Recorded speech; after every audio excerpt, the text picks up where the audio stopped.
Okay. So the first piece I wanted to read was the piece from Norman Fischer at the top of the email.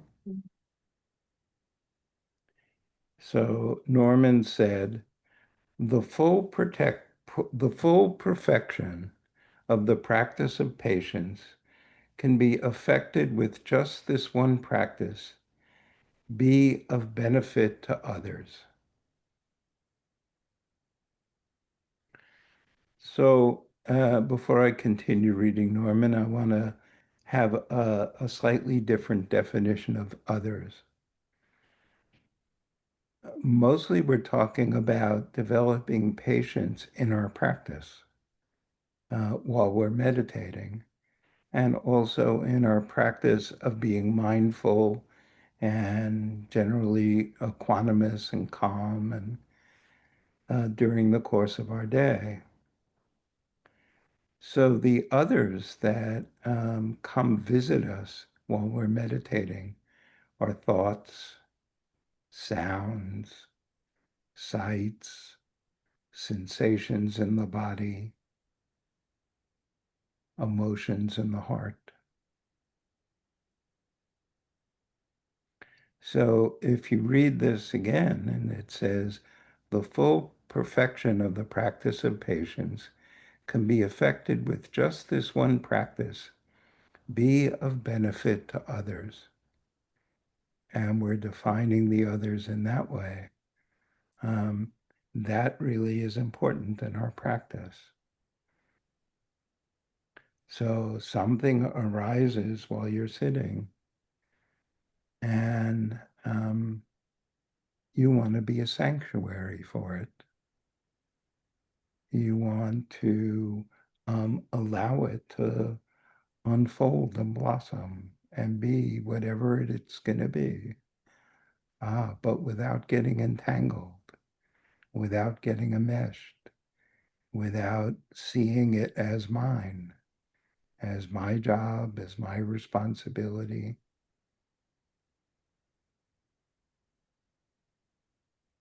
This is our practice, is to greet whatever arises in our experience with kindness. But now we're asked to be greeting it with patience.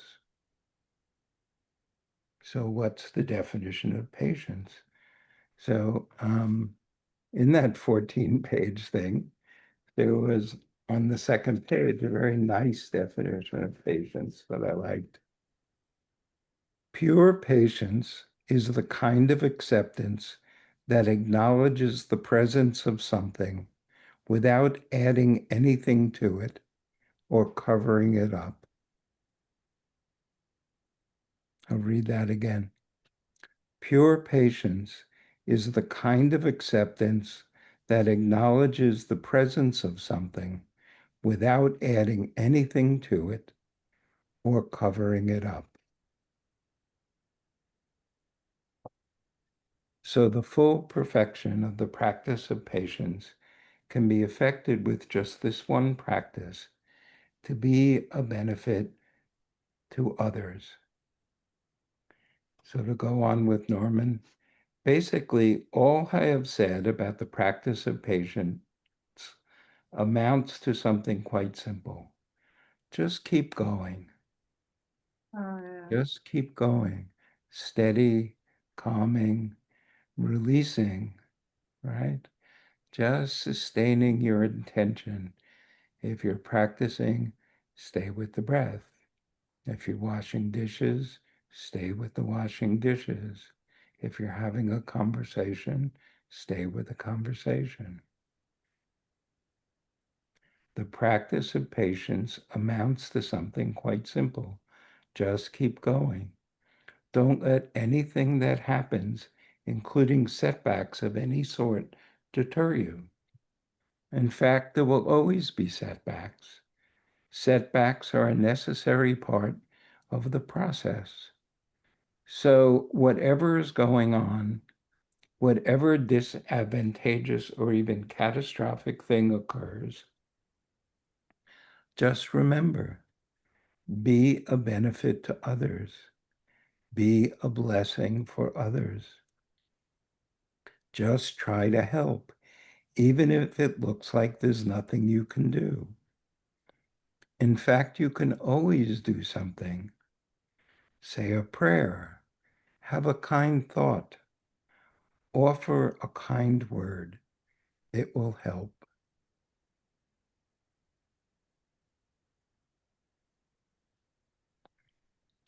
So then I saw this section toward the very end of um, Suchito's um, section on patience.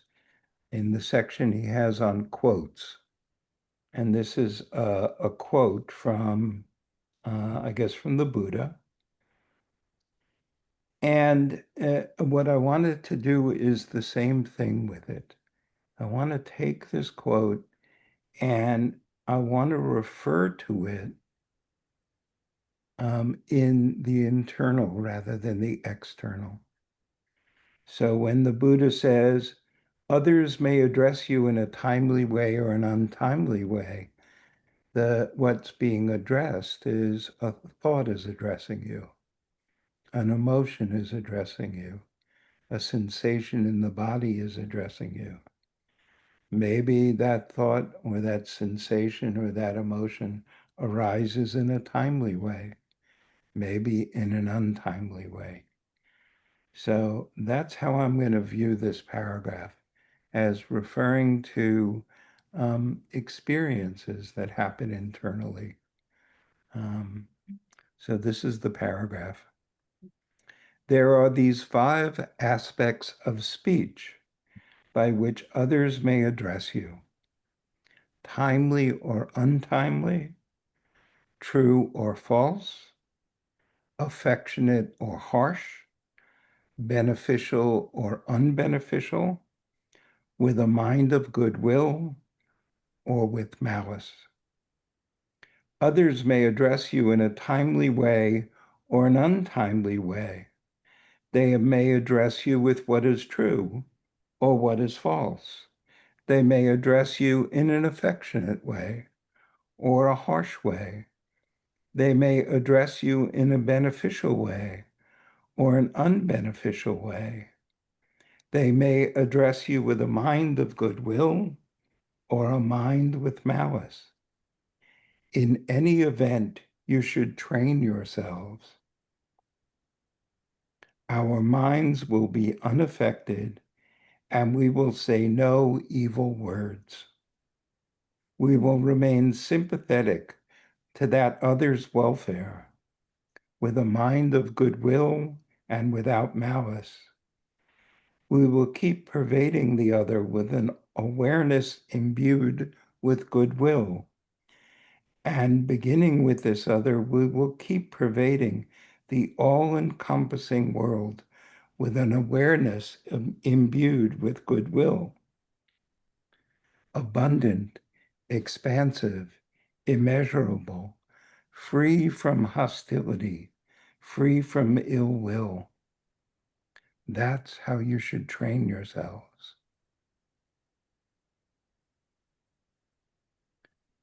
So this is very much in alignment with the practice that we've been doing, the practice of knowing, steadying, calming, and releasing is the practice of doing that very thing, of addressing what arises with a mind of goodwill, with a mind that's sympathetic to the other's welfare, with a mind that is imbued with the awareness of goodwill.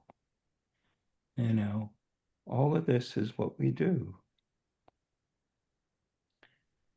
So where does patience fit in? So remember the quote on patience. Patience is a kind of acceptance that acknowledges the presence of the other without adding anything to it or covering it up. Without adding anything to it, without getting entangled, without figuring anything out, without trying to understand or analyze. This is what we do in our practice. So patience is very simply uh, being present, not going somewhere else. You know, I used to always tell the story inspired by walking down the Carpenter Lane in Philadelphia on my way to the old Springboard studio. And there was someone on that street that had a beautiful garden.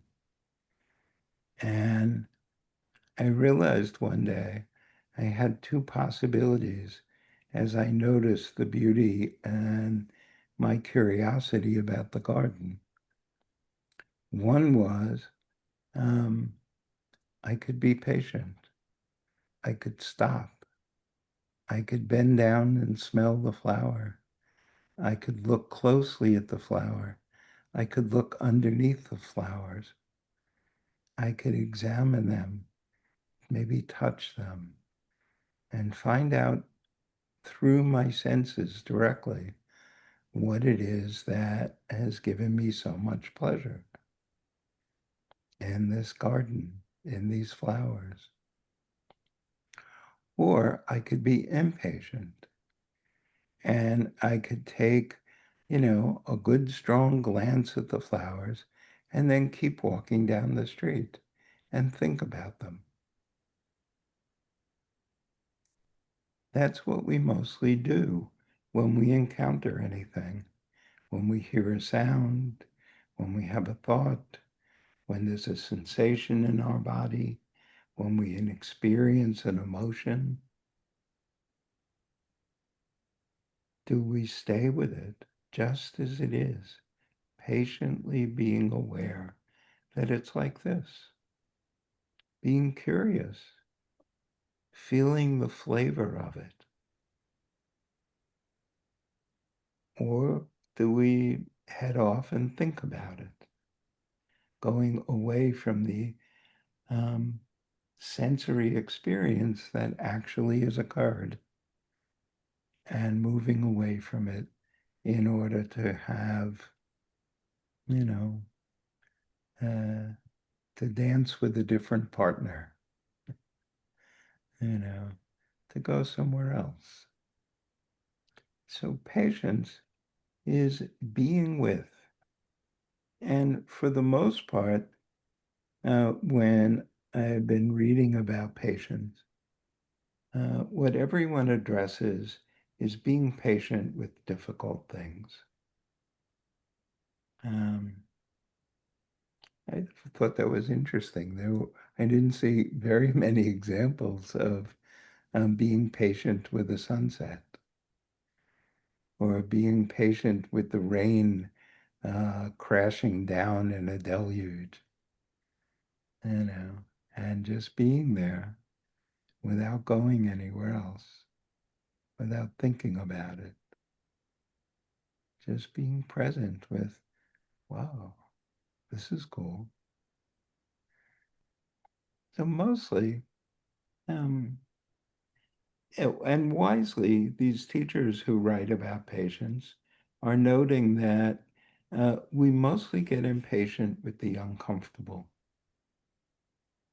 with what is unpleasant, because we want to get rid of it. And we're in a hurry to get rid of it because, uh, you know, uh, yeah. So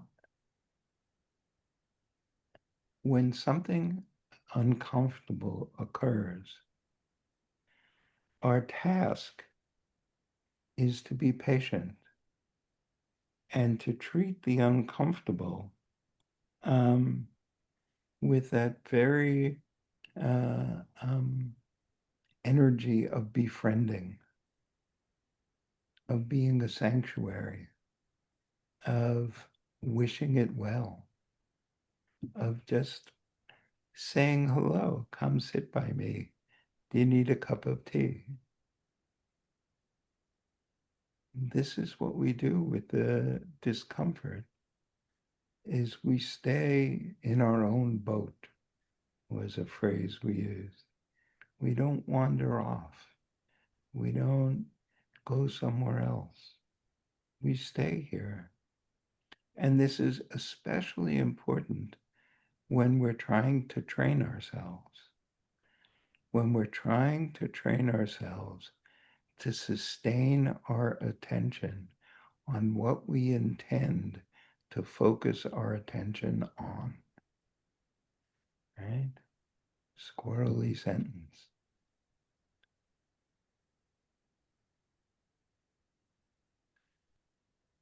It would be so incredibly valuable in our lives to keep developing the skill of being able to sustain our intention in the face of interruption, in the face of something else showing up. If it's my intention to relax, how often do you like go, oh, I need to relax, sit down in a comfortable seat, and within a short amount of time, something interrupts. Oh, I meant to do this. Or I'm not as comfortable, I'm restless. You know, what if you sat down to be comfortable and restlessness showed up and you said, oh, restless, I'm so glad you're here. This is perfect because we can relax on the couch together. And boy, could you use some relaxation. What a different way to approach restlessness than to just give up on your own intention, which was to relax on the couch. And instead, you rush off with the, come on, restlessness says, let's go do something. And you're like, no, honey, this is time for us to relax. If you need to do something, I am not going to get enmeshed. I am not going to be pulled away from my intention to focus on relaxing. Now that's being patient. That's an example of patience. And there was a nice piece in this larger thing, which maybe I marked down, maybe I didn't. The problem with long is finding things.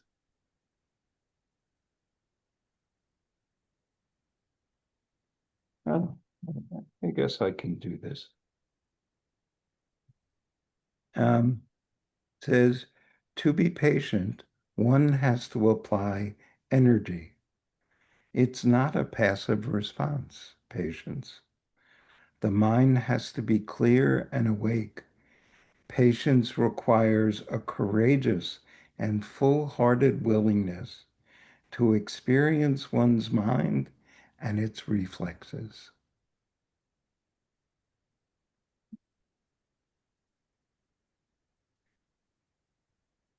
So that's energy from last week, the previous parami.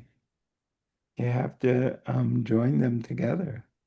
It takes energy to be patient. If you're feeling uncomfortable and you want to do something to get rid of the discomfort, patience. Say hello to the discomfort. Befriend the discomfort. Wish it well.